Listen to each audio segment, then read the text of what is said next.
Que va a dar parte de la charla el día de hoy, el señor licenciado Gastón Ilú, licenciado en Ciencia Política y Gobierno por la UCES. El otro orador, en este caso, voy a ser yo. Soy Mauro Embe, director del Centro de Investigación de Israel y Medio Oriente. Ya nos hemos visto en numerosas ocasiones, docente en Horta, al igual que Gastón, que también es mi colega, y licenciado en Estudios Internacionales por la Universidad Torcuato Di Tella. El tema que nos trae el día de hoy a la charla es el tema que ya hemos hablado en diferentes ocasiones, que le hemos nombrado, pero bueno, tomó un nuevo revuelo, así que por supuesto merece darle un nuevo enfoque, una nueva mirada, que son los llamados ahora acuerdos de Abraham, ¿no? Efectivamente, ¿qué son los acuerdos de Abraham? ¿Por qué se llaman acuerdos de Abraham o acuerdos de Ibrahim, ¿no? También le podríamos decir. Así que bueno, va a ser un tema muy, muy lindo para tratar. Les agradezco a todos y a todas las presentes, muchísimas gracias. Va a empezar la charla Gastón, ¿sí? Va a ser más o menos una locución de 30 minutos cada uno, y después abriremos el espacio a preguntas y por supuesto también los famosos comentarios disfrazados de preguntas, que también son muy bienvenidos. Así que bueno, le doy el pie a Gasti para que comience. Gasti, si querés comenzar. Bueno, ante todo, primero y principal, muchas gracias a Mauro y a la gente del CIMO por la invitación. Es realmente un lujo para mí poder estar hoy frente a todos ustedes, conversando, bueno, un poco sobre estas cosas que tanto nos apasionan respecto a lo que pasa en Israel, esta gran noticia que tenemos, que es la firma de un nuevo acuerdo de paz, como podemos decirle, a pesar de que algunos quieran discutir el término. Ya les voy a contar por qué no estoy tan de acuerdo con discutir que sean acuerdos de paz, pero bueno, es parte de la locución que vamos a hacer. Les agradezco también a todos ustedes la presencia, así que bueno, no les robo más tiempo. Vamos a comenzar. En primer lugar, a mí, cada vez que se toca la temática de Israel, me interesa presentar un poco la dinámica particular del sistema político israelí, ¿no? Cuando hablamos de un sistema político, decimos de qué manera cada nación, cada pueblo decide organizarse en forma, bueno, jurídica o política, y las diversas expresiones sociales que terminan comulgando alrededor de los distintos partidos políticos que se configuran en las distintas democracias del mundo. A grandes rasgos, la primera gran diferencia es que nosotros podemos encontrar sistemas presidenciales, sistemas parlamentarios. El sistema argentino es un sistema presidencial donde nosotros elegimos al presidente de la nación y elegimos a la fuerza de gobierno que va a ejercer el control del poder ejecutivo. La primera gran diferencia con Israel es que en Israel la elección del primer ministro, que es la máxima autoridad en asuntos políticos, no es una elección directa. ¿Qué significa? Que la gente, la sociedad, el votante, elige listas de partidos para el Parlamento. Y es el Parlamento quien decide, en base a la determinación de los partidos y la configuración de las coaliciones, cómo se va a conformar el Poder Ejecutivo. Esto también le da la potestad a los parlamentos de alguna manera quitarle el apoyo al Poder Ejecutivo y hacer que, bueno, el primer ministro y su gabinete caigan y se configure un nuevo sistema de alianzas, o que hayan, como fue el caso de Israel, nuevas elecciones. Israel, antes de la crisis del coronavirus, del cual también vamos a conversar, porque es una temática realmente importante para entender el presente, ya venía en el marco de una crisis política, no voy a decir sin precedentes, porque las ha tenido el joven Estado en otras épocas, pero sí una crisis a la cual estaba costando mucho encontrarle una salida, ¿sí? Para ello quiero hablar un poco de historia reciente de la política israelí. Históricamente, el Parlamento israelí de alguna manera se puede entender casi como bipartidista, porque a pesar de que existen diversos factores dentro del país y otros partidos fuera de los dos partidos principales, generalmente las coaliciones, por lo menos hasta el mediado de los 2000, estaban a cargo de alguno de los dos partidos principales. Sea, como hoy los conocemos, el Likud, que tuvo otros nombres en el pasado, pero que es una expresión del sionismo nacionalista, liberal, más asociado a la derecha, o la expresión de lo que hoy conocemos como Abodá, que sería un partido de sionismo progresista, laico, el laborismo, una especie, digamos, de centroizquierda, para englobarlo, ¿no? El asunto es que a partir de la década del 2000, ya con algunos comienzos durante la década del 80, pero más que nada durante la década del 2000, la estructura de los partidos se va a volver un tanto más líquida, van a haber distintas coaliciones, se van a romper los partidos, se va a crear el partido Kadima, que va a ser una fusión dentro de algunas figuras importantes de la derecha, algunas figuras importantes. El partido Likud va a retomar con el liderazgo de Netanyahu en el año 2009, en su segunda ocasión como primer ministro, ya lo había sido entre el 96 y el 99. En el año 2009 Netanyahu vuelve a ser elegido como primer ministro, y desde ese momento y hasta el día de hoy sigue siéndolo en continuado, ¿no? La característica del sistema parlamentario es que en el caso israelí y en el caso de la mayoría de los parlamentos del mundo, no hay un límite a la elección del primer ministro en tanto de términos de mandatos, ¿sí? Porque no solamente los mandatos pueden ser interrumpidos casi que en cualquier momento, mucho más fácilmente que en el caso de los presidencialismos, donde, obviemos la Argentina, pero cuando se elige por 4 o 5 o 6 años, los mandatos se suelen cumplir. En el caso de lo que es la política parlamentaria, y también especialmente la política parlamentaria israelí, la caída de los gobiernos es más sencilla. En el año 2018 se cumplió, en realidad para principios de 2019 se cumplió el mandato de Netanyahu, que había conformado en 2015 una coalición de gobierno con los partidos que están a su derecha, ¿sí? Y hubieron elecciones, el resultado de las elecciones de alguna manera no le otorgó a Netanyahu la fuerza suficiente para conformar un bloque de derecha, pero tampoco le dio a sus rivales, en este caso Benny Gantz, que no es del partido Abodá, el partido principal de la centroizquierda, sino que es de un partido nuevo creado para estas elecciones. Es una coalición de partidos de algunos de centro, centro-derecha, más bien laicos también, con varios componentes que habían sido parte de los gobiernos de Netanyahu. Digamos que las 4 figuras principales de azul y blanco en su momento fueron Bugui Ya'alon, quien había sido históricamente ministro de Defensa de Netanyahu, Yair Lapid, que había sido en el pasado canciller del propio Netanyahu, Benny Gantz, que había sido Ramatkal, jefe principal del ejército de Israel durante el mandato de Netanyahu, y Gabi Ashkenazi, anterior Ramatkal del Estado de Israel. Entonces, de alguna manera, vemos cómo la crisis política, la crisis de representación del espacio de centro-izquierda, terminó llevando a que los votos del sector más progresista de la sociedad israelí terminen en manos de 4 de los principales hombres de la política israelí, el espacio de la centro-derecha, o el centro, o hasta la derecha, de alguna manera, ¿no? Se van a dar estas elecciones a principios de 2019, no se va a llegar a un resultado definitivo para ninguna de las dos coaliciones, nuevas elecciones para fines de 2019, no se va a llegar nuevamente a un resultado, otra vez elecciones, terceras elecciones, y de hecho se llegó a especular con la posibilidad de cuartas elecciones. Nunca antes había pasado en Israel que se llegue a terceras elecciones, mucho menos a cuartas. Sin embargo, de alguna manera, la crisis del coronavirus permitió que la clase política, respondiendo a ciertos intereses, de alguna manera también propios de algunos de sus personajes, pero también a una necesidad social de tener un gobierno para encarar la crisis, se logre configurar nuevamente un gobierno de unidad nacional.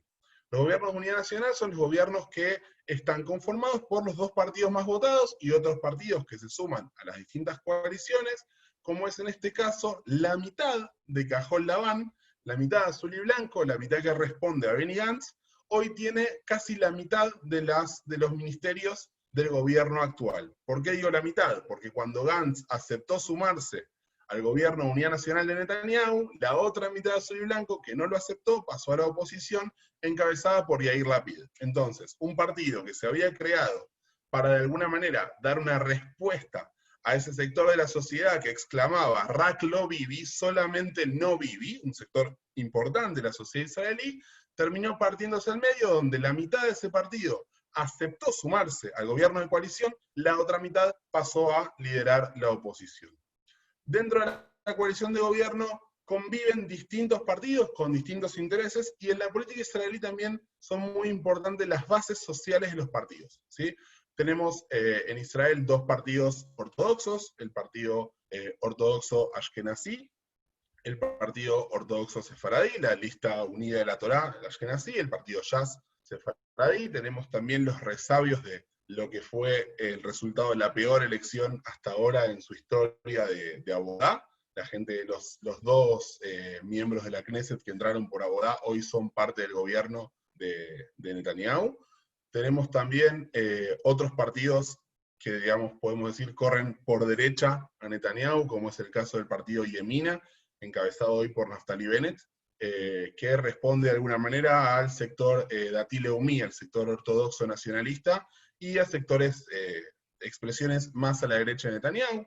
También tenemos en la oposición al partido de Avigdor Lieberman, llamado Israel Beiteinu. Es un partido que suele responder a una derecha laica, más que nada de votantes provenidos de la Unión Soviética, lo que fue la gran alianza que se dio después de la caída de la Unión Soviética, donde llegaron alrededor de 1,5 millones de judíos y descendientes de judíos de la Unión Soviética a Israel. Y también tenemos las expresiones que van más hacia la izquierda, como es el caso del partido Meretz o el partido Gesher, un partido nuevo, recientemente creado. Meretz, el partido socialista democrático, por decirlo de alguna manera, o una vertiente mucho más a la izquierda inclusive que la de Abodá, y la Lista Árabe Unida. La Lista Árabe Unida surgió a partir de una reforma electoral reciente, año 2009, de Avigdor Lieberman, que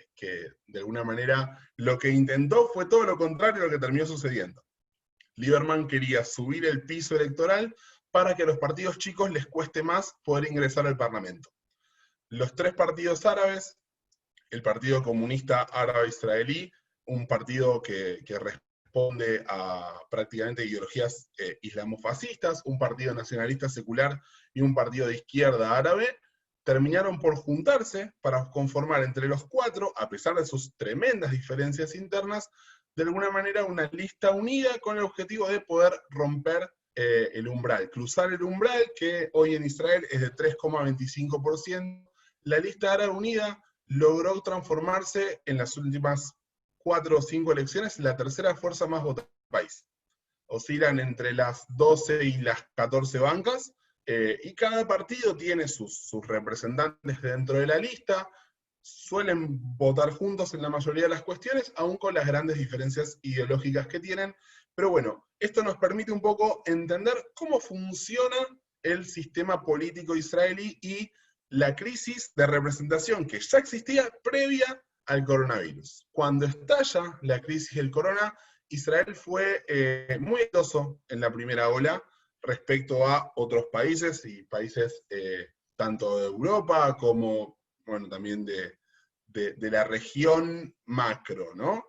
Tomando que Irán en un momento fue uno de los países que peor la estaba pasando. También hay muchas críticas respecto a si realmente sabemos cuáles son los datos del corona en Irán, pero no nos vamos a meter ahí en la charla de hoy. Pero sí, Israel es un país que tiene muchísimo intercambio comercial y muchísimo intercambio turístico, y de alguna manera se puede decir que la primera ola fue muy bien contenida por las decisiones que se fueron tomando desde el gobierno. A diferencia de la Argentina, hubo una gran disyuntiva entre la coalición de gobierno, donde realmente una batalla entre los que proponían la salud y los que decían no hay que dejar de lado la economía.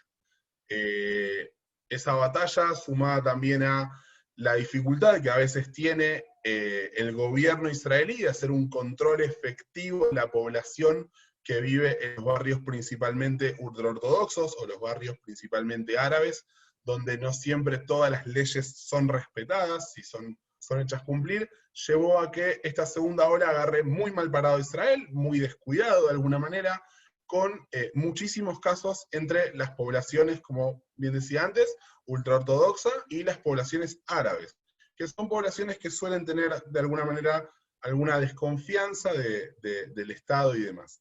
Hoy en día Israel afortunadamente sigue teniendo una tasa muy baja de mortalidad respecto a lo que es el corona. Sin embargo, ya son más de 1.500 muertos y la cantidad de casos diarios viene en números complejos. Está empezando a bajar producto de el último cierre que se intentó de alguna manera, que se viene imponiendo desde antes de las fiestas, antes de Rosh Hashanah, empezó un segundo cierre masivo, pero bueno, es una situación conflictiva la que hoy está viviendo Israel. Algunos hablan de que el sistema de salud estaría llegando a situaciones, no quiero decir límites, no quiero ser alarmista, pero complejas para enfrentar por parte del sistema.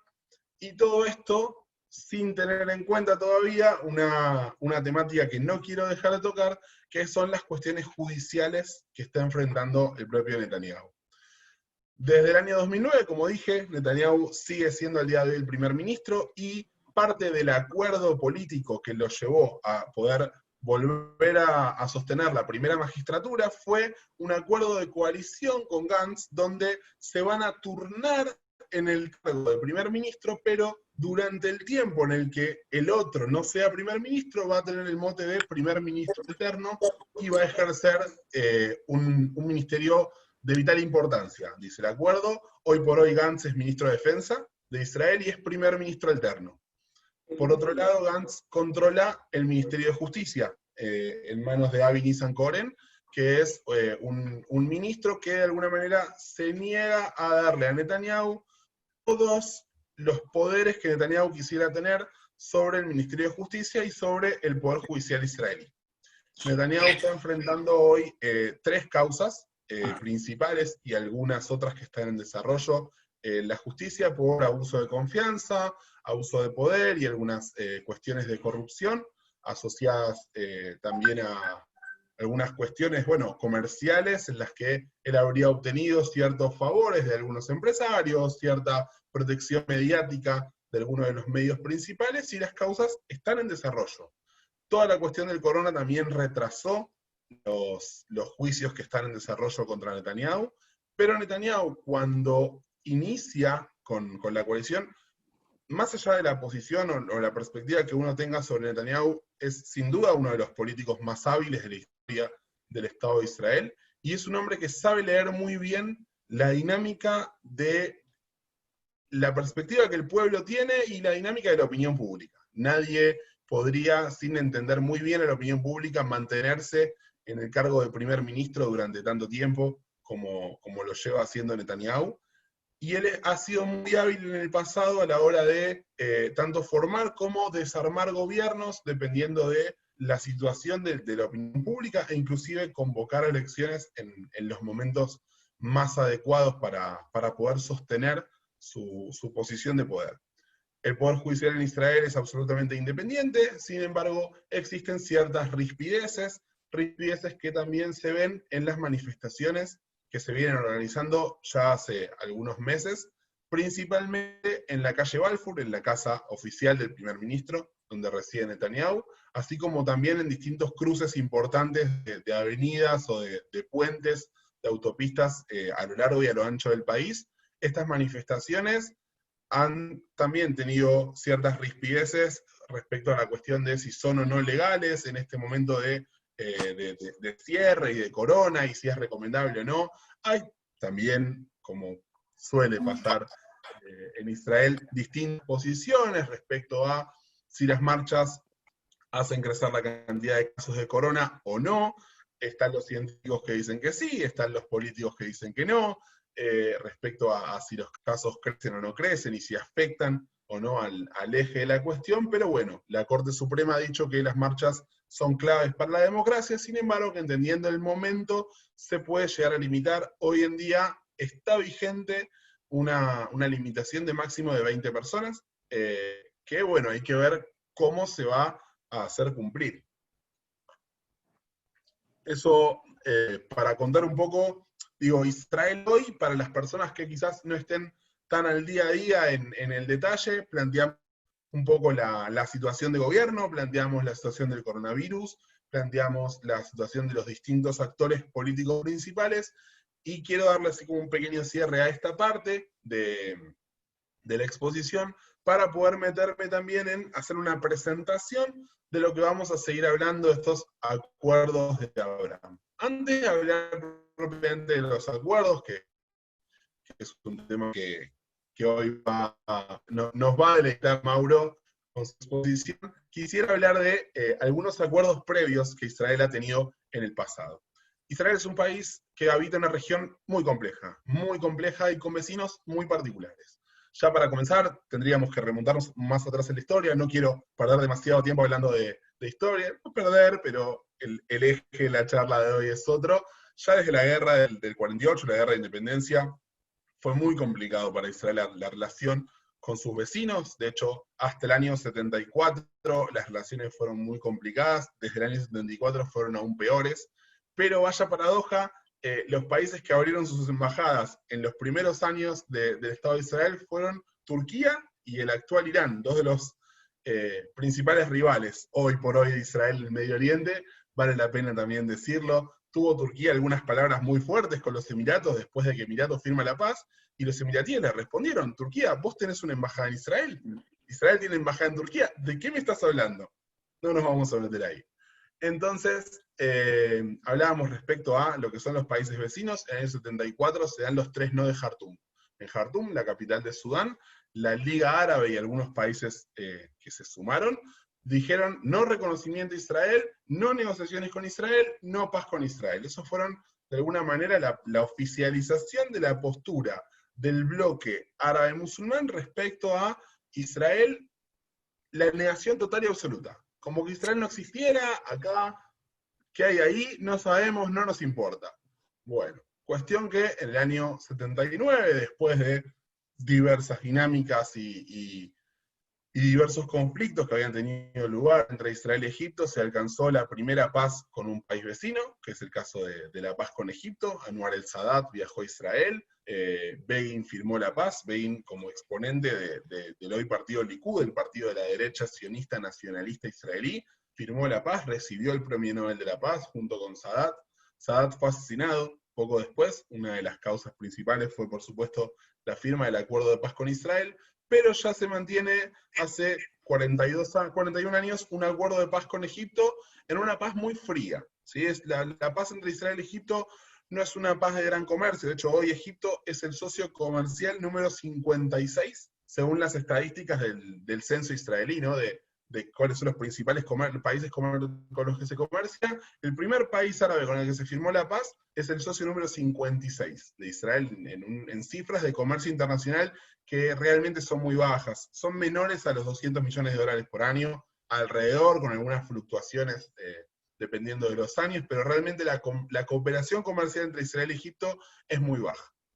A mediados de los 90 tuvieron lugar la firma de la paz con el Reino de Jordania y la firma de los acuerdos de Oslo, que van a establecer diversas cuestiones de las que Mauro también nos va a contar más tarde, pero también la paz con Jordania es una paz bastante fría. Tampoco hay un gran intercambio comercial con Jordania. Hay un poco más de turismo de israelíes que van a Jordania, o de personas que viajan a Israel y aprovechan de alguna manera para cruzar a Petra, que es un lugar muy, muy bello.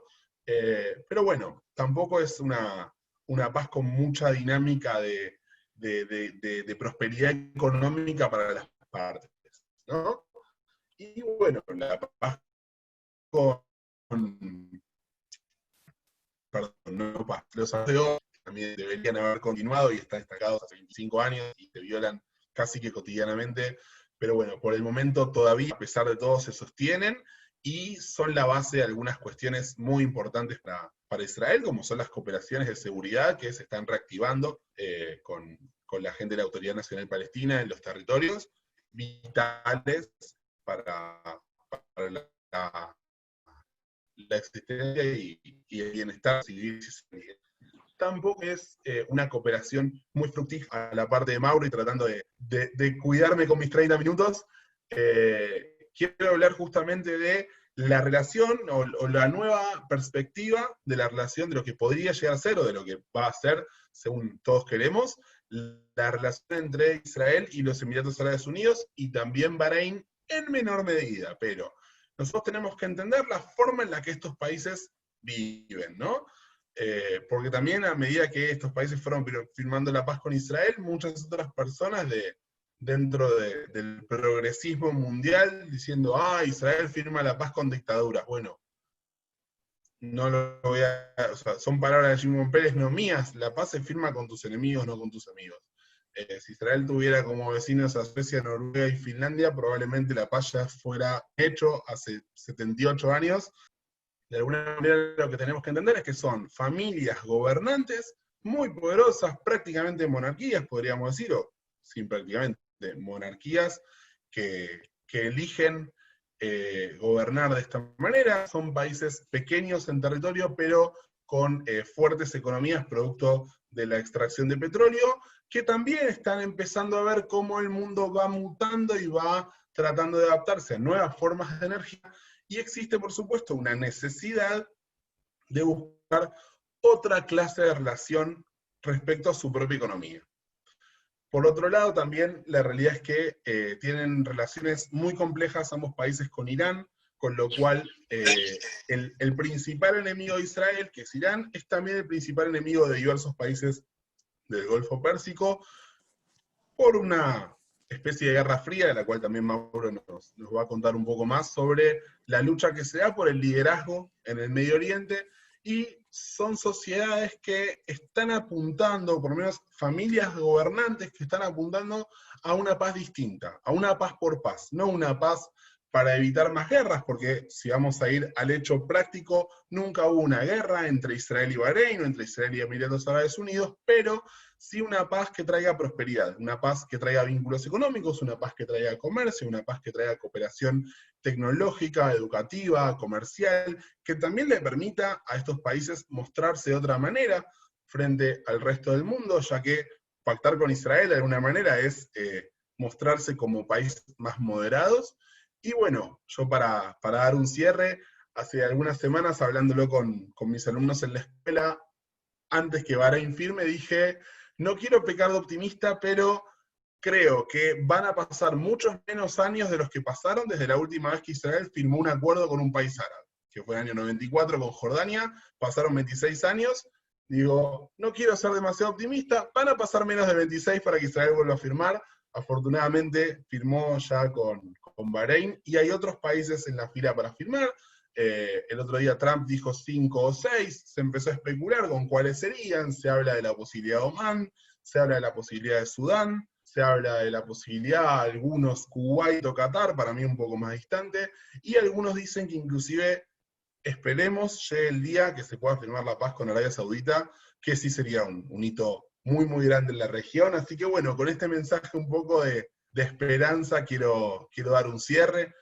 Creo que los apabullé un poco con la información. Más tarde abriremos el espacio a preguntas y responderé todo aquello que pueda, ¿no? Y que quieran que responda o que amplíe. Así que bueno, les agradezco mucho por haber estado ahí, y espero ahora con ansias la locución de mi amigo personal, Mauro, a quien nuevamente le agradezco por la invitación para este espacio. Bueno, Gasti, muchísimas, muchísimas gracias. Realmente muy interesante, muy enriquecedor tu discurso, con todas las particularidades que siempre charlamos, no puede que decirlo, nosotros nos la pasamos hablando de estas cosas, no es algo constante. Con los miembros del CIMO también, ¿no? Como que estamos hablando constantemente de estas cosas, debatimos, siempre con mucha pasión por estudiar y por aprender, y cada vez saber más y encontrarle algunas respuestas, ¿no?, a tantas preguntas que surgen. Efectivamente, en este caso no es lo que yo me dedico, voy a explicar la vertiente más internacional, ¿no?, de estos acuerdos de Abraham o de Ibrahim, decía yo, ¿no?, porque Abraham en árabe es Ibrahim, porque el patriarca el que para nosotros es el padre de Itzhak, ¿no?, para los musulmanes es el papá de Ismael, ¿no? Ibrahim, el padre de Ismael, entonces por eso llaman los acuerdos de Abraham, ¿no?, en este sentido simbólico, ¿no? Y voy a dividir mi alocución en tres partes. En un primer momento voy a analizar lo más lo que respecta a los países árabes, ¿no? Esta guerra fría que ha hablado Gasti, que ya hemos tocado en otras charlas también, pero vale la pena recordar. Después, bueno, por supuesto, esa guerra fría que ya viene de hace varias décadas y que cómo se ve hoy en día, ¿no? Cómo ha cambiado. También el segundo eje va a ser Estados Unidos, porque por supuesto Estados Unidos fue un eje central en todo esto, y más el presidente Donald Trump, ¿no? Que ahora veremos si seguirá siendo presidente, ¿no? Donald Trump. Y por último, ¿no? La cuestión muy interesante, que muy poca gente toca, que es qué pasa con la respuesta palestina. Las partes palestinas están todas de acuerdo entre sí, tienen la misma postura, ¿qué pasa con eso? Así que en eso voy a estar. Entonces, primer eje que dijimos, la cuestión de la Guerra Fría musulmana árabe, ¿no? Lo que se llama por el control de la UMA, ¿no? El control de la gran familia musulmana. Primero, la aclaración que siempre hacemos, árabe no significa ningún tipo de religión. De hecho, creo que Gasti como yo descendemos de Yehudim árabes, ¿no? Judíos árabes, árabe es todo aquel que habla árabe. Árabe no tiene que ver nada con la religión. Por eso hay países árabes musulmanes, y también hay países musulmanes que no son árabes, como por ejemplo Irán y Turquía, ¿no? de los cuales vamos a tocar también el día de hoy, en este momento de la charla. Entonces, ¿de dónde viene esta Guerra Fría? Esto ya lo hemos hablado, ¿sí? Dentro de la península arábiga, ¿no? Lo que hoy en día se conoce como Arabia Saudita tiene un origen, que es la casa de Saud, las dos grandes casas, los dos grandes clanes que se han peleado históricamente en lo que hoy es Arabia Saudita, que es el clan hashemita y el clan de Saud, ¿no? Con una alianza ya a partir de hace varios siglos, ¿no? La alianza entre el clan de Saud con una vertiente del Islam, con el wahabismo, ¿no? De Al-Wahhab, aquel que pensó esta vertiente del Islam radicalizada que pide volver a la pureza, ¿no? A la pureza de la primera religión después de Muhammad, de Mahoma, contemporánea y la primera generación posterior, que empieza a impulsar, ¿no? Empieza a impulsar su influencia una vez que logra hacerse con todo el Estado, ¿no? Los hashemitas que tuvieron su reducto hoy en día lo tienen todavía en Jordania, lo tuvieron en Irak también, ¿no? Pero en definitiva, Arabia Saudita, ¿no? Que impulsa una vertiente del Islam que empieza a chocar de alguna u otra manera con gran parte del mundo musulmán, en este caso Irán, sí, que a partir del 79 tiene la famosa y conocida revolución islámica, ¿no? La revolución de los ayatolás. Calculo, nosotros creo no lo llegamos a ver, ¿no? Pues el ayatolá Khomeini, es el ayatolá Khomeini que hablaba, ¿no? Pestes del mundo occidental. Quizás ustedes vieron la película Argo también, sobre el rescate de los digamos, los que estaban secuestrados, ¿no? en Irán, de los que estaban cautivos. Entonces, un Irán que desde 1979 se planteó como una competencia. Sí, como una competencia, este wahabismo, esta visión islámica de Arabia Saudita, por supuesto, porque es distinta, ¿no? Porque es el chiismo, ¿no? La vertiente chiita que reconoce como primer califa a Ali, ¿no? Que los sunitas toman como el cuarto, wahabita sunita, no es lo mismo, que toman como el cuarto califa Ali y los chiitas lo toman como el primero, ¿no? Unas cuestiones diferencias religiosas que llevan siglos y que, por supuesto, causaron sus rispideces también, con una mayoría, de todas maneras, musulmana sunita y una minoría chiita. Ahora, ¿por qué importa? ¿No? ¿Por qué hablamos de una guerra fría? ¿No? De una guerra fría entre dos grandes potencias, en este caso, por el control de la UMA, que son Arabia Saudita, wahabita, sunita, versus el Irán chiita, ¿no? Que se basa en el poder de los ayatolás, ¿no? En la autoridad de los ayatolás, para expandir su influencia dentro del mundo. Porque si había una causa que los unía en un mar de tantos desacuerdos, era la causa palestina. Porque la causa palestina fue reivindicada por todo el mundo musulmán, ¿no? Y particularmente después del 79, porque como bien dijo Bastián, del 79 Irán era uno de los mayores aliados de Israel, ¿no? Con el Shah después del derrocamiento de Mossadegh, ¿no? por esa operación que manda Eisenhower de la CIA en Teherán, y la asunción del Shah Pahlavi, ¿no? El último rey de Irán. Irán era un aliado, podríamos decir, de Occidente de Israel. Después del 79 ya no. Por eso tenía la embajada, por supuesto. Es algo que no se recuerda hoy en día. Entonces, ese control, esa lucha por el control tenía un solo punto en común, que era el apoyo a la causa palestina. El apoyo a la causa palestina que ahora parece que se está rompiendo. Y la dirigencia palestina lo sabe. Siempre que yo tener, ¿no? el apoyo de la mayoría del mundo árabe y del mundo musulmán, como bien dijo Gasti, con los 3 no de Jartum, no a la negociación con Israel, no al reconocimiento de Israel, no a la paz con Israel. una conferencia de Jartum que puede ser extraordinaria, porque si hoy en día, dentro de poco tiempo, Israel llega a tener la paz con Sudán, que es la capital de... Jartum es la capital de Sudán. O sea, Israel llega a tener la paz con el país en donde se declararon los 3 no, después de la guerra del 67. Sería extraordinario, extraordinario. Entonces, esa lucha por el control de la UMA tenía una sola causa común que ya no. Porque la Guerra Fría, en este caso la Guerra Fría general, terminó en el 91, ¿ok? Porque Irán se ha planteado en el mundo con ciertas controversias, ¿no? Irán que como un Estado que busca a su primer enemigo, digamos, el primer enemigo occidental, que es Israel. No, el primer enemigo occidental directo al cual Irán apunta hoy en día también es Israel, y por eso la controversia por la cuestión nuclear de Irán. No, son los dos países enemigos, ¿no? Esto con mis alumnos hablo todo el tiempo, yo ya los tengo hartos con la cuestión nuclear, pero Israel efectivamente que tiene armas nucleares nunca lo dijo, nunca quiso que Irán se desarrollase. La cuestión de Obama, ¿no? El acuerdo marco, ¿no? Con Irán, sí o no, funciona o no funciona, miente o no miente. Y en ese contexto donde hoy en día está en los Estados Unidos, hoy, ¿no? No sé qué pasará después de las elecciones, pero en realidad hasta el 20 de enero del año que viene, ¿no? Cuando asume el presidente norteamericano, estadounidense, pero un presidente que apoya directamente a Israel, ¿no? Es como básicamente, más o menos es como una hoja en blanco, ¿no? ¿No? Como que apoya incondicionalmente a Israel, lo cual es muy interesante. No muchas veces en la historia de Estados Unidos el Estado norteamericano ha apoyado de esa manera a Israel. Aunque no parezca, ¿no? Esto también lo veo con mis alumnos, las desavenencias que siempre sucedieron pero que nadie conoce, ¿no? Nadie ve. Esto es histórico realmente. Histórico realmente. Y parece ser que esa casi unión, esa unión de los países, ¿no? Que buscaban de alguna u otra manera, esa unión, digamos, lo que unía a los diferentes enemigos en la Guerra Fría por el control de la UMA, que es la causa palestina, se está rompiendo. Porque Arabia Saudita, ¿no? Como Mohammed bin Salman, que podrá tener 1.000.000 de cosas porque las tiene, porque recordemos que también fue el régimen de Arabia Saudita quien descuartizó en 15 minutos al periodista Khashoggi en la embajada saudí en Ankara, ¿okay? En la capital turca, porque es el mismo, no es distinto, pero ese líder del país, líder también en la lucha por el control de la comunidad musulmana mundial, se ha pegado al menos, o eso parece, a Israel. Ha entendido que el costo de estar en contra de Israel, un enemigo de mi enemigo, ¿no? El enemigo de Irán también igual que yo, el costo hoy era mucho mayor que tenerlo a su lado.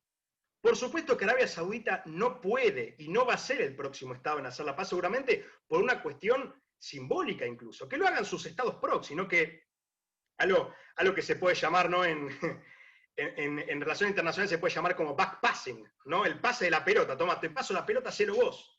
Si vos haces esto que yo debería haber hecho, pero no puedo hacerlo, hacelo vos. ¿No? Se lo tiró a Emiratos Árabes Unidos, se lo tiró a Bahrein, se lo puede tirar a Omán, se lo puede tirar a Sudán. No backpassing, ni tirando la pelota para que ese ala, ¿no? Ese ala opuesta a Irán, al igual que Israel, pueda definitivamente tener un nuevo aliado en Medio Oriente. Por supuesto también, como dice Gasti, hay un montón de críticas que, la verdad es que tampoco son mentiras. Estos estados democracias no son. La paz siempre se celebra. Eso es fundamental saberlo. La paz siempre debe celebrarse. Porque costó muchísimo. Porque esta paz de hoy en día, por eso se llama la paz por la paz, porque antes la paz era la paz por territorios. Porque con Egipto fue por territorio. Porque fue por bueno, con Jordania no ya venía una buena relación hacía bastante tiempo, ¿no? Digamos, también, en parte, y bueno, y por supuesto los acuerdos de Oslo, ¿no? El gran interrogante, los acuerdos de Oslo del 94, del 93 al 94, sí, esto de la Autoridad Nacional Palestina. ¿Qué es la Autoridad Nacional Palestina? ¿Es un Estado? ¿No es un Estado? ¿Qué pasa? ¿Dónde están las intenciones de seguridad también de Israel? O sea, es realmente difícil pensar hoy en día un Estado palestino que, por ejemplo, pueda tener fuerzas armadas. Efectivamente, Israel va a dejar que un Estado casi dentro hoy en día del Estado tenga fuerzas armadas. Es muy complicado. Ahora voy a terminar con esto, hablo de Estados Unidos y después vuelvo a esta cuestión más interna, ¿no? de la cuestión palestina. Entonces, efectivamente, Arabia Saudita decidió plegarse. De hecho, creo que tenían emisarios, incluso cuando Trump firmó los acuerdos de paz. No creo que había incluso veedores de Arabia Saudita, como que está apoyando verdaderamente estos acuerdos. Lo cual es muy importante. ¿Y por qué son distintos a los otros? Porque acá es paz por la paz. Lo que sí prometió Israel, por supuesto, es no avanzar con la anexión de territorios en Cisjordania, de lo cual ya hemos hablado también en otras charlas del CIMO. Pero una cuestión que todavía no hizo Netanyahu, o sea, no prometió hacer después del 1 de julio, pero con la cuestión del COVID, ¿no? Que más o menos tenía que atajar un poco la coalición también para mantenerla hoy en día, ¿no? Que lo mantiene también a él, no lo ha hecho. No lo ha hecho. Entonces, lo importante acá es ver que la paz se ha hecho por la paz. Lo que entregó Israel es paz, lo que entregan estos países es paz. No es una paz bélica porque nunca hubo conflicto bélico, directo, entre Emiratos Árabes Unidos y Bahrein. Perdón, Emiratos Árabes Unidos, Bahrein e Israel. Nunca hubo conflicto militar directo. Pero es fundamental entender que por primera vez, en definitiva, se dieron estos acuerdos fundamentales y que, por supuesto, esperemos que sigan adelante con el resto de los países que quieran hacer lo mismo. Los beneficios, bueno, puede haber beneficios económicos, beneficios culturales, por supuesto que desde ya estos acuerdos ya prometen ser mucho más fructíferos que los, en términos económicos y de comercio, que los de Egipto y Jordania, como bien dice Gasti, por una cuestión de que se han hecho en parte para eso. No solo una cuestión simbólica, sino también para eso. Ahora hay que ver cómo la población de Emiratos Árabes Unidos y Bahrein va a recibir a los israelíes. Eso ya no lo sé. Porque este fue un acuerdo entre cúpulas, ¿no? Entre dirigencias. Y al no ser democracia, yo no sé cómo recibirán los israelíes. Pero la posibilidad está. Que la posibilidad está, ¿no? Es importante lo simbólico. Es importante lo simbólico. Ahora bien, ahora ya yendo al segundo eje con Estados Unidos. El presidente Trump, que asumió de una manera, bueno, fue bastante extraño, ¿no? Cuando ganó el 2016, yo me acuerdo, estaba en primer año de la universidad, que todos decíamos, no podíamos creerlo. De hecho, acá, me acuerdo, acá tengo a varios amigos y amigas de la universidad que yo me acuerdo, no podíamos creerlo. No podíamos creer lo que había ganado Trump, cuando todas las encuestas que iba a ganar Hillary Clinton, no en su momento. Pero de todas maneras, Trump llevó a cabo, esto también lo hemos dicho en otras charlas, llevó a cabo de manera de política exterior su estrategia como negociador, su estrategia como empresario. Golpear y después negociar, y efectivamente lo que hizo, ya lo vimos, funcionó con Corea del Norte, golpeó ahora a Irán, y también está golpeando de alguna u otra manera en Medio Oriente. Por el apoyo a Netanyahu, por ejemplo, la amenaza, ¿no? La amenaza de la anexión. Una amenaza de anexión que pateó el tablero. La estrategia de Trump es patear el tablero. Poner reglas de juego distintas. Reglas de juego distintas que le permitan de alguna u otra manera obtener mayor beneficio. Ahora, gracias, Male, que ahí mandó una pregunta. Todos los que tengan la mano levantada, una vez que termine mi alocución, vamos a hacer la ronda de preguntas. Entonces, un presidente Trump que fue fundamental para estos acuerdos, no solo por la cercanía del Partido Republicano, tanto con AIPAC, no tanto con AIPAC, con el lobby de presión a favor de Estados Unidos, sino también con los grupos petroleros. Con los grupos petroleros que en general, aliados republicanos que tienen vínculos también con estos países exportadores de petróleo, ¿no? Pero lo central acá es que Trump no solo ha utilizado esto para impulsar la presencia de Estados Unidos en Medio Oriente a través de su aliado Israel, sino que también lo ha hecho como una estrategia política. Porque todo acá termina siendo política, en definitiva. Entonces fue algo que por ahora le está saliendo. Porque fue un gran logro haber hecho la paz por la paz después de tantos años, de sequía en este sentido. Un gran logro, hay que ver si lo sigue cumpliendo. Ahora bien, antes de entrar en la cuestión palestina, quiero hacer una salvedad. Porque todo puede ser extremadamente bueno, por supuesto que lo es como un acuerdo de paz, pero no sé si ustedes se enteraron que hubo cierto conflicto. Hubo cierto conflicto cuando Bahrein y Emiratos Árabes Unidos, ahora que tienen mejores relaciones con Estados Unidos y con Israel, le pidieron a Estados Unidos comprar los aviones F-35 que tiene también Israel. Y ahí Israel puso un freno. Los F-35 son comprados por Israel y Estados Unidos y son después modificados tecnológicamente con aparatos en Israel. Porque Israel, si bien hace la paz, no puede dejar jamás que su poderío militar en Medio Oriente merme. Jamás. Porque Israel es el estado más poderoso en Medio Oriente, además de que tiene, por supuesto, esto ya lo hemos hablado, armas nucleares secretas, ¿no? Que no declaradas. Pero más allá de eso, no puede dejar que cambie la distribución de poder. Y la distribución de poder debe ser, en este caso, favorable a Israel, lo está cumpliendo. Los acuerdos, perfectos, tenemos un acuerdo diplomático, tenemos un acuerdo comercial, pero militar ya es otra cosa muy distinta. Y ahí Israel tiene la ventaja. Una ventaja que ha tenido y que por supuesto debe tener la ventaja como favorito, ¿no? Es de Estados Unidos. Y ahora sí que nos lleva dentro de esta cuestión militar a hablar lo último que quiero hablar, que es la cuestión palestina. no la cuestión dentro del liderazgo palestino. ¿Qué pasa dentro del liderazgo palestino? Un liderazgo palestino que desde que Hamás ganó en la Franja de Gaza, ¿no? Las elecciones en 2006 después de la desconexión, no solo no tiene elecciones en Cisjordania, digamos, Mahmoud Abbas está ininterrumpidamente de esa época, sino, por supuesto no es una democracia, sino que también tienen conflictos internos que los han dividido durante muchísimos años y por los cuales también se ha culpado a Israel. Porque cuando se habla de que en Gaza solo hay electricidad 4 horas por día, en muchos de esos casos fue el propio Mahmoud Abbas quien le pidió al gobierno de Israel que cortara la electricidad en Gaza. Hubo otro conflicto muy grande, otro conflicto que también, por supuesto, puede tener críticas. La recaudación impositiva de Cisjordania la hace Israel. ¿Okay? Después esos fondos, ¿no?, los transfiere a la Autoridad Nacional Palestina, pero es la Autoridad Nacional Palestina a la vez la que debe pagar los sueldos de los funcionarios públicos de Gaza, que tiene Hamás. Uno de los grandes conflictos en los últimos tiempos fue que la Autoridad Nacional Palestina no pagó los sueldos a los funcionarios de Gaza, funcionarios públicos, burócratas públicos.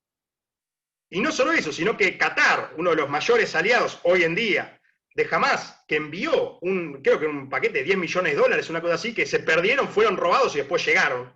No se supo qué pasó, pero terminaron apareciendo y fueron entregados finalmente para pagar los sueldos. Es un gran conflicto. Porque realmente es muy difícil hoy en día pensar un Estado que no tenga, por ejemplo, capacidad de recaudación impositiva. Es muy complicado pensarlo. De hecho, muchos autores han tomado que el principal indicador de capacidad estatal es la capacidad de recaudación fiscal. Es un gran problema, pero más allá de eso, lo curioso, pese a que, por supuesto, Fatah, ¿no?, la línea secular hoy en día de Abu Mazen o Mahmoud Abbas y de Aliye, ¿no?, el jefe de Hamás, que son fundamentalistas, se han unido. Justo el otro día hablamos con Gasti de esto. ¿Dónde se unieron? En Turquía. No, Turquía, que parece que Erdogan ha tenido como un sueño medio, no, enorme, de que ha vuelto a ser el Imperio Otomano. Yo no sé, pues Turquía hoy en día no es el Imperio Otomano, tiene mucha influencia, no es un país árabe, pero parece que también se quiere meter en el medio de la lucha lo fue en un momento Turquía, digamos, el sultán era el califa de todos los musulmanes también, en su momento, no cuando existía el Imperio Otomano. Y parece que Erdogan, nuevamente, no solo con las medidas tendientes a la profundización de la cuestión religiosa musulmana en Turquía, sino también en estas cuestiones intenta volver a tener protagonismo. ¿Y dónde está el protagonismo? Que se han juntado y han decidido, tanto la Autoridad Nacional Palestina, en este caso Fatah, como Hamás, hacer un frente conjunto. Un frente conjunto frente a Israel. Un frente conjunto que para mí, en este caso, no va a durar nada, porque tienen diferencias muy grandes entre ellos, diferencias muy grandes, no solo religiosas, uno es secular, el otro no lo es, o terrorista, sino que en su momento Hamás también, o sea, ha pensado o ha dicho, el tema es altamente probable un derrocamiento de Mahmoud Abbas también, o sea, es un gran conflicto. Y que se hayan sumado hoy en día demuestra que esta falencia, ¿no?, el liderazgo palestino vio cómo su principal pata, que era el apoyo de la comunidad musulmana mundial, está mermando, está cayendo. Y que una parte de ese soporte que antes tenía decidió apoyar a Israel. Y efectivamente, si uno lo ve de manera indirecta, tanto Trump como Netanyahu han logrado su cometido, los movieron, los han movido de su lugar, patearon el tablero, los han movido y les han dicho, tómalo, déjalo, no hay otra. Tómalo, déjalo. Después hay que ver qué es efectivamente lo que pasa. Porque Israel, esto también lo hablamos con Gasti el otro día, Israel, si llega a anexar todo el territorio de Cisjordania, le tiene que dar ciudadanía. Por supuesto, como es una democracia, le tiene que dar ciudadanía a los árabes musulmanes que viven allí. Y eso implicaría quizás una disminución de la población judía relativa en Israel. ¿Acaso Israel podría ya tener un primer ministro musulmán? El Estado judío. Si es una democracia, eso nos lleva otra vez a grandes problemas que hoy en día lo que han hecho Netanyahu y Trump es patearlo, le han tirado la pelota al liderazgo palestino para que ellos digan, tómalo, déjalo. Por lo menos, a ver, en este caso se han unido. Yo no creo que esa unión entre Fatah y Hamás dure demasiado, pero efectivamente se han unido hoy en día y habrá que ver cómo termina esto.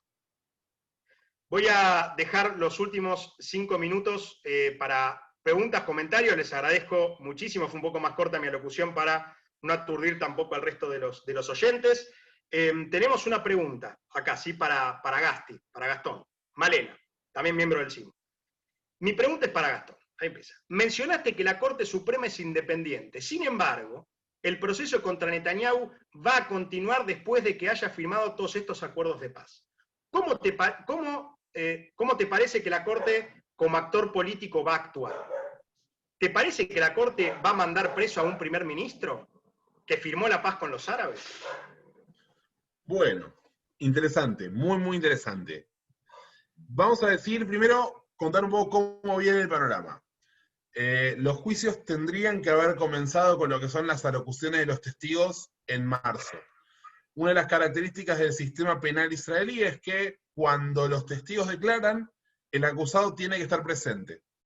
Hay varios testigos y está estipulado que van a declarar en tandas de 3 reuniones por semana. Digamos que un primer ministro difícilmente puede 3 veces por semana frenar sus actividades como primer ministro para ir a ser, testigo de las alocuciones de aquellos que atestiguan en su contra. Entonces, es complicado. Los abogados de Netanyahu pidieron que se lo exima a Netanyahu de esta obligación. Fue un conflicto, de alguna manera se resolvió pateándolo para adelante. Dijeron que, producto del corona, no empezaba en marzo, sino que empezaba en julio.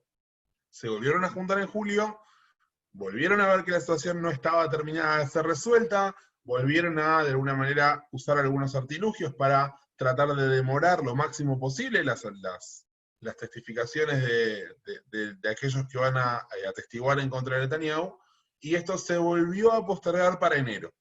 No nos olvidemos también de que Israel, por las propias características de su sistema, tiene que tener un presupuesto anual. Si no hay un presupuesto anual, el gobierno automáticamente se cae. Entonces, tanto por la cuestión del presupuesto como por la cuestión del frente judicial, hay 2 grandes amenazas a la estabilidad del gobierno. Leía justo este fin de semana un analista político israelí que decía que hoy por hoy, Netanyahu, a diferencia de otros momentos, es el principal interesado en que el gobierno no caiga.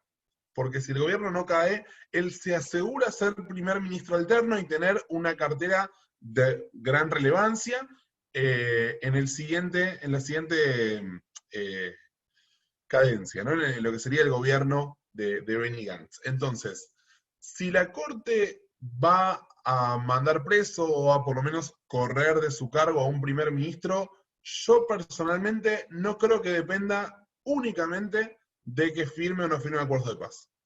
Yo creo que hoy por hoy Israel está en una gran encrucijada en términos políticos, donde Bibi no Bibi es la principal cuestión a la hora de definir a qué partido una persona va a votar en Israel. Sea que vote por Likud o no, porque de hecho hay partidos que no siendo el Likud también llevan a Netanyahu como candidato a primer ministro, entre comillas, ¿no? Entonces, ¿qué va a hacer la Corte?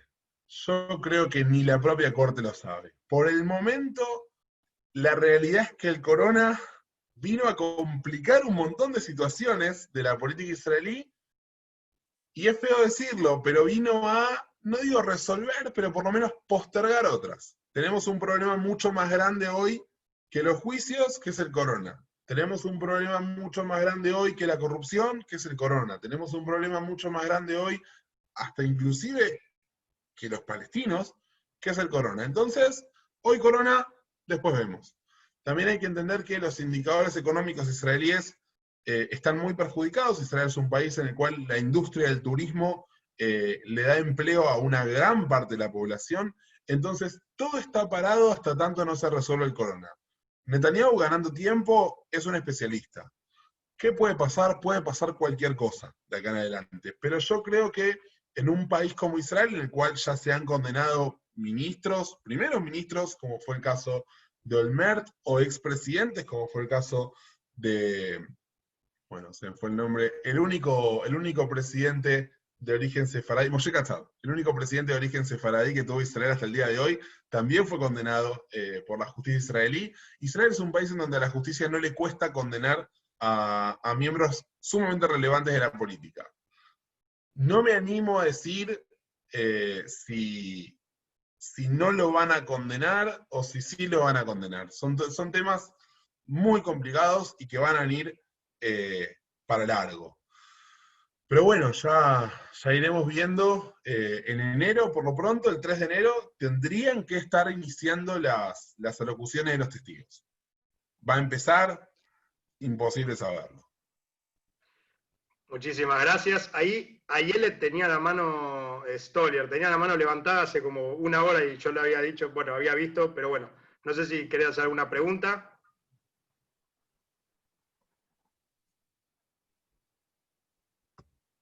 Ok, si no pasamos a No, Tomás. yo sí respondió, perdón, Dale.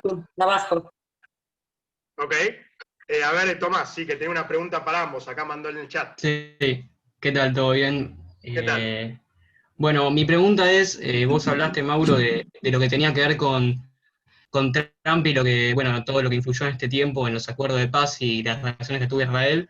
Yo quiero preguntarles a ustedes cómo ven una posible victoria en las elecciones de este año de Joe Biden, del candidato demócrata, teniendo en cuenta que hay una gran parte del Partido Demócrata que es bastante más como extremista, quizás más de la mano, viste, de Ocasio-Cortez o gente así que son bastante, no sé si sería antisemita, pero para mí tiende para ese lado. Eso quería preguntarle a ustedes, cómo va a influir quizás en los acuerdos de paz o en las relaciones que tiene Israel, o cómo puede llevarse Joe Biden con Netanyahu, con Bibi, eso. Ok, Gasti, ¿queremos primero o yo, Bueno, como quieras? dale, tomo la posta. Dale. Son temas muy interesantes. Por un lado voy a decir, Biden fue el vicepresidente de uno de los gobiernos más complicados de Estados Unidos para Israel, por lo menos vamos a decir en los últimos 30 años, o para no generar muchas rispideces, de los últimos 30 años, el gobierno de Obama ha sido de los peores en su Creo que relación el único con peor Israel. fue el de Eisenhower, me parece que fue el único anterior peor. Ahí ya nos vemos más atrás en la historia y arrancamos con otros debates, pero sí, la verdad es que el gobierno de Obama fue un gobierno que dejó pasar una resolución muy fuerte en contra de Israel en la ONU, también, bueno, la cuestión del pacto con Irán, digo, son diversas cuestiones que han sido duras en el mandato de Obama, del cual, bueno, Biden fue vicepresidente de los 8 años. Por otro lado, también vale la pena rescatar a su candidata a vice, Kamala Harris. No solamente su marido es abiertamente judío y sionista, sino que ha votado en contra de Obama, siendo ella demócrata, en el Congreso, recién asumida cuando Obama le dio lugar a una votación en contra de Israel. El Congreso norteamericano sacó una resolución de los dos partidos en contra de Obama y ella votó en contra de su presidente. Entonces, qué mala puede ser, si llega a ganar Biden las elecciones, un importante contrapeso a lo que es el ala más pro-palestina del Partido Demócrata. El Partido Demócrata hoy tiene una disyuntiva muy grande. Yo creo que sería importante que el Partido Demócrata se mire en el espejo del Partido Laborista Británico. El laborismo británico se viene inclinando sistemáticamente cada vez más hacia la causa palestina y viene sacando sistemáticamente cada vez menos votos. Se han expulsado algunas figuras del Partido Laborista Británico, como es el caso de Livingston, pero dentro del partido se sigue difundiendo el antisemitismo. No voy a usar eufemismos para hablar de posiciones que llaman a la destrucción del Estado de Israel. ¿Qué otra palabra más que antisemitismo vale? Yo no tengo otra. Y yo creo que el Partido Demócrata, si bien todavía, por las propias particularidades de la comunidad judía norteamericana, mucho más propensa a pertenecer al Partido Demócrata o a votar al Partido Demócrata, sostienen todavía el apoyo bipartidista, si el Partido Demócrata no hace algo con las expresiones de Rashid Tlaib, de Ilhan Omar, de Linda Sarsour, que sin ser parte orgánica del partido muchas veces es invitada, va a tener un problema. Podríamos pasarnos una hora entera nueva hablando acerca del sistema político norteamericano y el tema de los grupos de presión y el lobby que allá está mucho más organizado y bueno, de hecho es legal. Pero bueno, a mi forma de verlo, no sé si hoy por hoy el ala más pro-palestina del Partido Demócrata sería el ala principal a la hora de pensar en la Secretaría de Estado. sí creo que un gobierno, una reelección de Trump le daría a Israel 4 años de respiro, ¿no? De alguna manera, de saber que el gobierno norteamericano va a estar propenso, mucho más propenso a acercarse a las posiciones de Israel. Ok, yo le voy a agregar algo más a eso. Yo diría que un respiro y también un respiro a Netanyahu. ¿No? Porque se ha convertido casi en una cuestión personal, ¿no? Un vínculo casi personal. ¿No? Y ahí me das pie también con lo que vos estabas diciendo, Gasti, a decir que la relación de los Estados Unidos con Israel puede cambiar en materia, al menos en el plano visible, ¿no? Porque hay algo, como se dice siempre, la política exterior es la menos pública de las políticas públicas. No, la política exterior en este caso la maneja la Secretaría de Estado, depende netamente del presidente. ¿Ok? Después hubo otros gobiernos que no tanto, pero bueno, en este caso en el presidente. Pero de todas maneras, esto de hecho lo que me gusta estudiar a mí, lo que he investigado bastante, los vínculos que tiene Israel con Estados Unidos hoy en día y desde el año 1970 son prácticamente imposibles que se corten.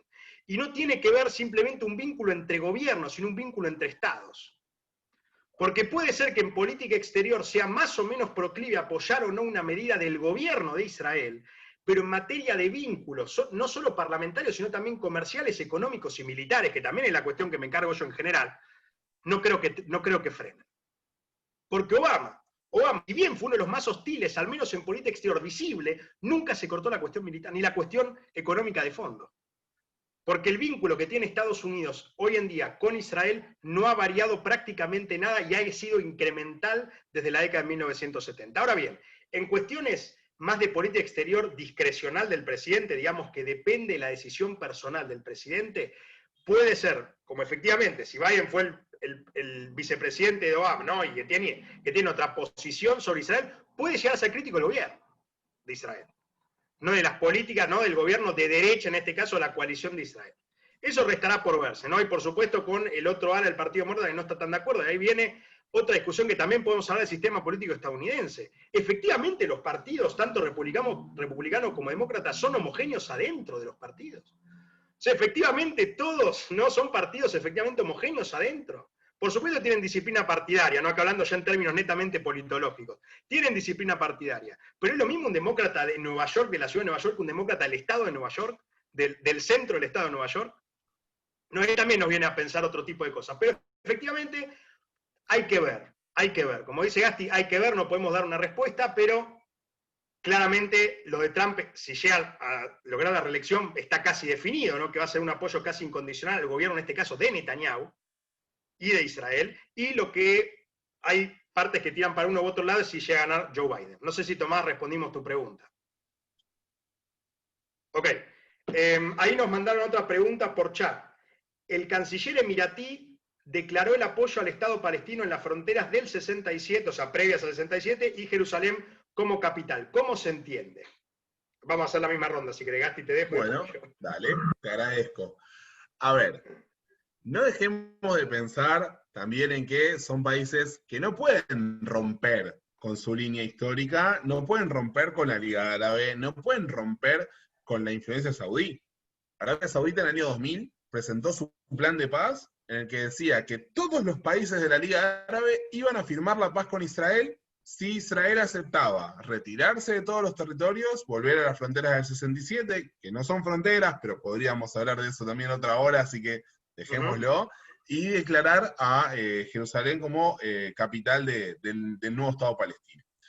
De alguna manera, esta declaración del canciller viene a suavizar el golpe. Digo, ya que estás firmando la paz con Israel, no te olvides de dónde venís, no te olvides de tus socios de la Liga Árabe. Y de hecho, la Liga Árabe no condenó con la virulencia que se esperaba, o que por lo menos esperaba la dirigencia palestina, los acuerdos de los Emiratos y de Bahrein con Israel. Digo, fue más bien como una pequeña tirada de orejas para lo que es uno de los motivos centrales de la fundación de la Liga Árabe, que es no reconocimiento de Israel, no paz con Israel, no negociaciones con Israel. De pronto, otros dos países que son parte de la Liga, como también lo es Egipto y como también es Jordania, de pronto reconocen a Israel, tienen acuerdos con Israel. Entonces, yo lo entiendo como un gesto que en lo que son las relaciones internacionales, los gestos importan, pero que al lado del gesto de firmar la paz y tener esta idea del establecimiento de una cámara de comercio israelí-emiratí, digo, es casi un detalle que podemos, no digo dejar pasar, pero entender en su contexto. Comparto con lo que dice Gasti, fue más una cuestión declaratoria de Cancillería, y por supuesto que estos países, como dije, Arabia Saudita, si bien está haciendo backpassing, ¿no?, con todos sus aliados, no puede abiertamente decir estamos a favor de Israel, estamos a favor de lo que hace el gobierno, ¿no?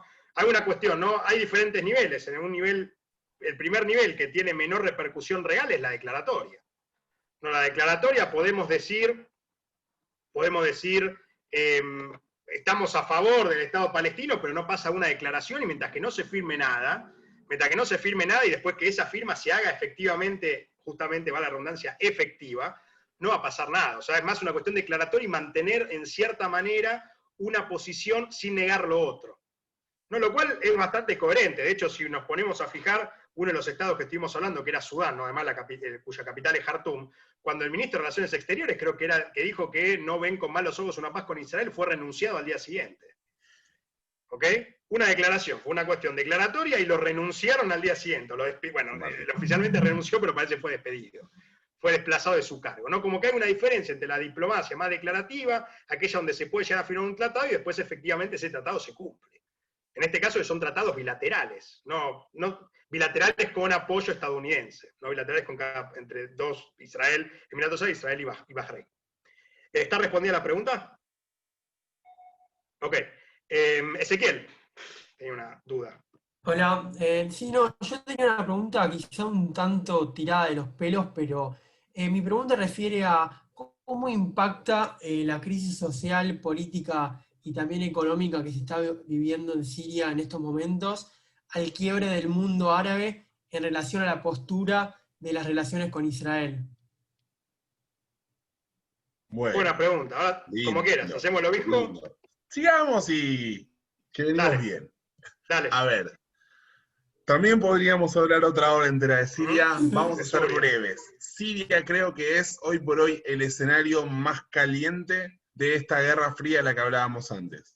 En Siria comulgan intereses de Israel, de Irán, de Turquía y de Rusia, como mínimo, digo, abiertamente.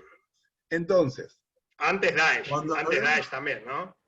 También, antes bueno, quizás Daesh en su momento. Sí, ya casi lo doy por casi derrotado, como dijo Trump. Pero bueno, entonces, yo arranco un poco más atrás inclusive. Para mí es clave que nosotros entendamos la influencia que tuvo la fallida primavera árabe en todo esto. Digo, Egipto ya venía en un abierto declive, Arabia Saudita venía disputándole el liderazgo del bloque árabe suní, con una perspectiva muy diferente. Los egipcios, o por lo menos el gobierno egipcio, viene siendo, después de Nasser, mucho más laico. El gobierno saudí es abiertamente integrista en su visión del Islam, es lo que Mauro antes nombraba como el wahabismo. Entonces, digo, son visiones muy distintas del mundo, la que tiene Egipto y la que tiene Arabia Saudita.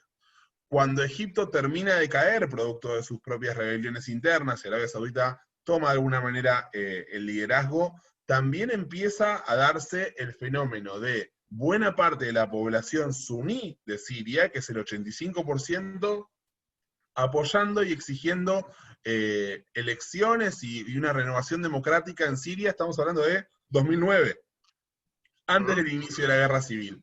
Y Siria, que por otro lado también aprovechó la amenaza terrorista para decir toda mi oposición es ISIS. Cuando había realmente una oposición democrática que estaba, digo, amenazando la legitimidad y el poderío de Assad en el gobierno.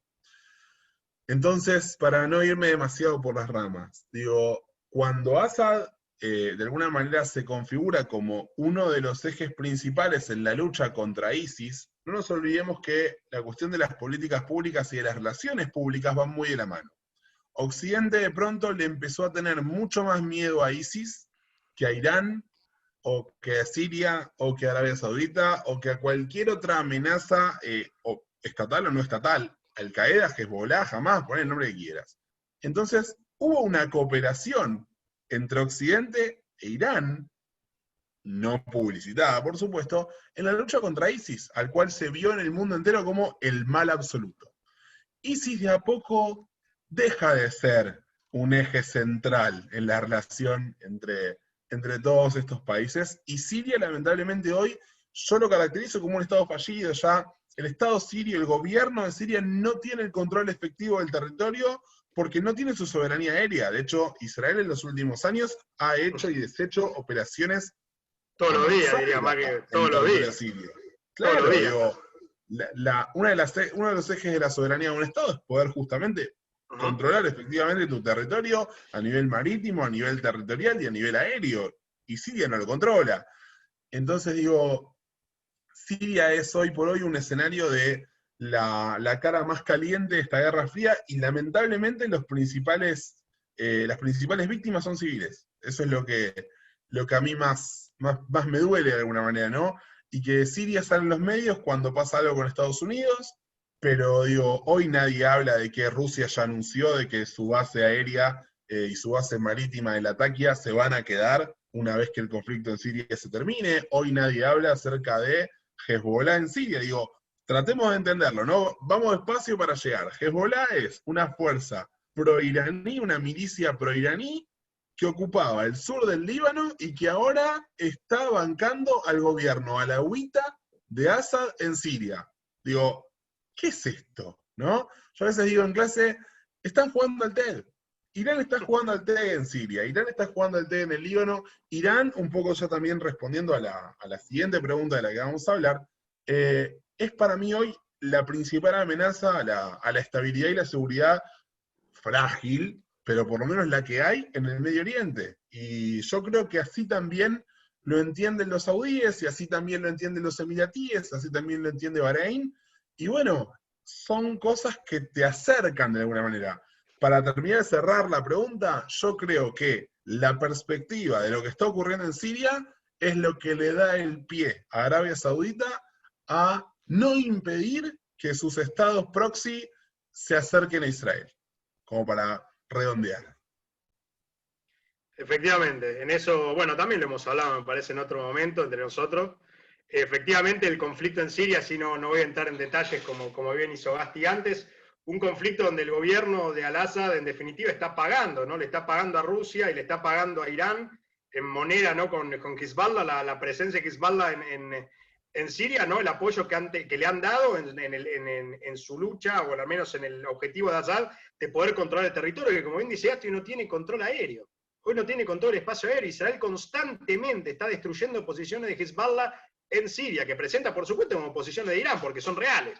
Son posiciones, en definitiva, de Irán, ¿no? Y algo muy importante para entender, que Irán desde el 79 ha sido un estado revisionista, ¿no? Revisionista en el sentido revisionista de su poder. Quiere constantemente revisar el poder militar que tiene y aumentarlo, ¿no? Y aumentarlo. Entonces, frente a ese revisionismo de poder que tiene, yo soy muy realista cuando hablo, ¿no? Muy realista de relaciones internacionales, ¿no? Para aquellos que lo sepan. Un estado revisionista de su poder, que busca constantemente la acumulación y que proyecta su poder en la región, por supuesto que va a tener también represalias en parte del otro gran grupo, y por eso, como bien dice Gasti, es ampliamente probable y es ampliamente plausible que Arabia Saudita, viendo esto, fortalezca al enemigo de mi enemigo, a Israel. ¿Okay? Que también somos todos enemigos de Irán. Pues por supuesto que sigue habiendo diferencias, ¿no? Pero, como hubo durante toda la historia. Pero efectivamente la guerra de Siria plantea un nuevo escenario, donde Irán efectivamente quizás se puede meter de alguna u otra manera dentro del territorio que quiere controlar, y por supuesto está acercando a Israel, ¿no? Que, como dijo el expresidente uruguayo Sanguinetti, la última trinchera de Occidente, ¿okay? Como se dice, la última trinchera, ¿no? Así que es un gran problema. Siria, como bien dice Gasti, es un estado fallido hoy en día. Si bien Al-Assad Bashar, ¿no?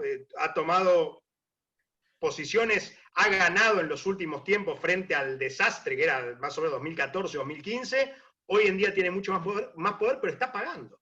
está pagando a sus aliados. ¿Y de qué manera se paga? Con territorio. Territorio y, en definitiva, ceder la propia soberanía. Ceder la propia soberanía siria. Así que, bueno, no sé si ese hemos respondido a tu pregunta. Ok. Bueno, el acuerdo con Irán, y terminamos, me parece, así dejamos el Zoom, charla hebraica. Bueno, algo ya Gasti mencionaste, no sé si querés seguir, si seguimos la ronda. Expando un poquito, así como Dale. a grandes rasgos, en el marco también de esta cooperación que se daba en la lucha contra ISIS, los países los países que tienen banca permanente en el Consejo de Seguridad, Rusia, Gran Bretaña, Francia, China y los Estados Unidos, más Alemania, deciden avanzar hacia un acuerdo con Irán en el año, Mauro, corregime, 2013, 14, 2015, 15, 2015 si no me equivoco fue. 2015. Perfecto.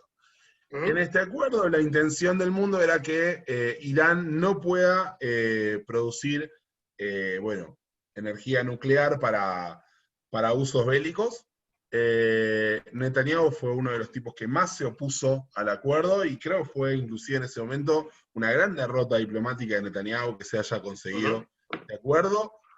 Más allá de si es bueno o es malo para Israel, porque otras voces dentro de Israel decían que no era tan malo, no ese es el tema. Sí sabemos que en este momento se cumplieron algunos de los requisitos, o al menos Irán dice, se cumplieron algunos de los plazos que se habían establecido, y se empezaron a levantar algunas de las sanciones que pesaban sobre Irán en lo que es la arena internacional. Trump no está de acuerdo con que se levanten estas sanciones, estuvo trabajando, creo, no quiero hablar de algo que quizás se me escapa, pero estuvo trabajando y creo que algo logró reimponer de forma unilateral, pero bueno, de forma unilateral lo que haga Estados Unidos no es lo mismo que lo que haga de forma unilateral la Argentina.